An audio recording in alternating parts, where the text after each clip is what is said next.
It's the Jim and Terry Show, and Jim has not been raptured. He's still here in the seat. I'm still looking for the signs and wonders, but I've still got my eyes on the road straight ahead. I'm not looking to the left or to the right. I gaze there, maybe, but my role is to look ahead. Look what are down you saying? The road. Jim's sitting there going, squirrel! Yes, the ADHD in all of us tends to look for the shiny penny or the squirrel. Yeah. We're going to talk a little bit more about how stuff gets misrepresented when we don't check sources, when we jump to conclusions without enough evidence, or we misinterpret things just because we have a bias and it leads us to a confirmation bias. We found stuff that confirms what we always believed anyway. And of course, we're talking about, at this point, last week we talked about the war's been going on between Hamas and Israel now for, I guess it's 10 days at this point. I didn't think it would last 10 days. I thought they're going to turn over the hostages. We'll get back to normal diplomatic relationships and try to move forward and solve the real problems of food, hunger, clothing, shelter, all of the stuff that is essential for people to live and live well. But I'm not convinced of that anymore. And the big event for me this week, and I sent you the links to it, was the claim by Hamas that Israel, not quite nuked, but used a big freaking bomb and hundreds were killed on an attack on a civilian hospital. Yeah, and the sad thing about that is a couple of things. First, before it even any proof was needed, Hamas made a statement. And I heard an analyst say, that's just not what you do. You don't just jump out with something. You investigate and then you say it. So that was the first sign that, oh no, this did not come from Israel. Then after that was, well, let's just keep playing that it was Israel. Because what happened really, folks, if you're wondering, is Hamas has got a lot of missiles, and they shoot lots of times, 10 at a time, bang, off they go, boom. Quite often, one of them will fail. The motor stops. It just stops and falls back to Earth. And you hope it falls in a non-populated area or in a populated area over in your enemy's yard, but not yours. This time, it just fell in the parking lot beside the hospital. And there's all kinds of evidences on how that happened, the trajectory, the crater. And they said, really, I like some of the analysts, they said, this is what we feel happened. But unless you let people in to see the crater area, you can't make a definite. But all the satellite images and everything else shows Hamas screwed up. Now, you'll recall maybe a week ago, I said I thought Hamas wasn't going to screw up, that they were going to deliberately blow up a hospital in order to get the rest of the Arab world against them. I'm still not convinced that this missile shot was an accident. I'm still not convinced of that. It was one they knew, we'll shoot them 10 as we usually do, and that one will hit there and we'll just blame it on Israel. And thus, there's protests all around the world. It worked. And I think there's more to come. So there was this misinformation from the beginning. The other thing was 500 people were not killed. The evidence shows there's nowhere near anything like that. The hospital was not damaged. Yeah, there was not that many people killed. So that was a lie. So the thing that bothers me the most of a lie is I can understand evil-intended people lying. I don't understand those who are claiming to be innocent to bring that lie forward and keep it going. And repeat it. And keep it going. That bothers me. And it makes me want to go to the side of Israel and say, how can Israel make all these accommodations for a people that want them dead? Because they're supporting Hamas that wants them dead. All of them. Not just some, Terry. Not just their army.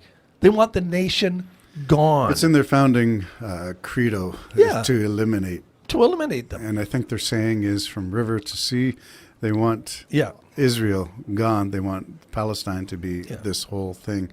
Yeah, so for me, the tale is one of, and I am a bleeding heart left-leaning liberal. So my inclination is to find the underdog and say, yes, what about the children? What about the innocents? Do they have enough time to get from the north to the south? Israel commanded them to be out in 24 hours. But they didn't do anything for a long time after and that. that's the thing. You sound the alarm, make it sound urgent to get people going. But I tend to look for the underdog in situations. So my heart and my inclination would be to interpret things, what is happening to the innocents. Yes. The question would be, who is innocent in war? Yeah, and I think you got a great point. I mean, there are children who are innocent, in all of this, and it's pure hell. I think it's pure evil to hide yourself among children or those in a hospital. I find that the darkest corridors of a man's mind is, I'm going to run to a kindergarten, and when the guy comes to shoot me, he's going to have to kill 15 of them as well. That's just dark. And that's where we're at with some of the people. And the Palestinian youth themselves, like those young men running in the streets, well, they're being taught what they're being taught. And I have a compassion for them. They hate Israel because they've been taught a lot of stuff. And I try to get little tidbits of this and that, or what's fact and what isn't. And I was watching one program just on YouTube. It could be false, but apparently it was when the Muslims were invading the Holy Land, it was the Romans who referred to those occupying the Holy Land as Palestinians in order to insult the Israelites who found the Palestinians their sworn enemies. That's how that all came about, apparently. Now, if that's not true, please fill in the comments. Make it, tell us so. But if that's true, then who's not teaching someone what? And you're a history buff. If we don't teach the truth, like it would be better to say we're a people of 2 million. We need a place to stay. Not that we're entitled to all of Israel, but maybe there is some sort of a two-state solution. I do want to find some way forward, and blowing people up is not a way forward. Yeah. And that's where we had a podcast a while ago saying, is there any rational reason for terror? And there isn't. You are irrational to resort to this. Yeah. And that includes Putin in Ukraine. You are irrational. It is not a rational thing you are doing. Yeah. When you brutalize civilians, it is not rational. Yeah. Cause terror. Yeah. You're a dark human. Yes. Yeah. I mean, who wants to do that? To cause terror. Terrorists do. Yeah. And they're dark. They are. Not skinned folks, dark-minded. Yeah. So here we have this thing happening, and because of this hospital going an attack, a seeming attack, a photo of an explosion, identify it as the hospital. And what we're learning now, after the fact, now that it's been about a day or 2 and a half, 2 days now since that, is that there seems to be enough evidence to suggest Hamas is now to blame for all of this, including staging the whole thing. And that transcript of the telecommunication between two Hamas operatives and saying, was that one of ours? Yeah, like, oops, my bad. Yeah, my bad. But how can we use this? Oh, here's how. Well, and the other thing is okay, in this day and age with cell phones, and Hamas has them, and all the things, they could prove in a minute that missile came in from Israel. They can't prove it. Yep. Because and the only people that can really prove the missile was shot by Hamas is all of those who had their phones out videotaping those rockets going, and there's none come forward, not one. So the lie is again elevated. Yes, you haven't got that. It's impossible to not have those videos of you got the videos of the people being dragged out of the hospital. You got all kinds of stuff, but you haven't got the shots. Yeah, but let's put that back to the Occupy Ottawa convoy and all the people with their cell phones. Yeah. It has a bias all the way. The people who had the cell phones were recording only certain things. We didn't get the whole picture. You can trust me, Terry. Many of those who were launching those missiles from Hamas or from Jihad, whatever the Jihad, Islamic Jihad. Yeah, Islamic Jihad.